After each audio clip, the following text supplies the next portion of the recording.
তখন অনেক রাত। হঠাৎ তার ঘুম ভাঙে ঘন্টার শব্দে। সে দেখল চারিদিক অন্ধকার, ঝিঁঝি পোকার ডাক। সে অনেক ভয় পেয়ে গেল। হঠাৎ সে লক্ষ্য করল কেউ যেন দাঁড়িয়ে আছে তার থেকে কিছুটা দূরে। কে কে ওখানে? ওখানে কে দাঁড়িয়ে আছে? কোনো উত্তর না পাওয়ায় মিনা আবার অন্ধকারের দিকে তাকিয়ে জিজ্ঞাসা করল, কে কে ওখানে? উত্তর দিচ্ছ না কেন?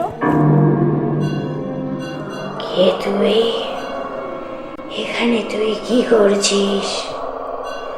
তুই জানিস না এখানে কেউ আসে না?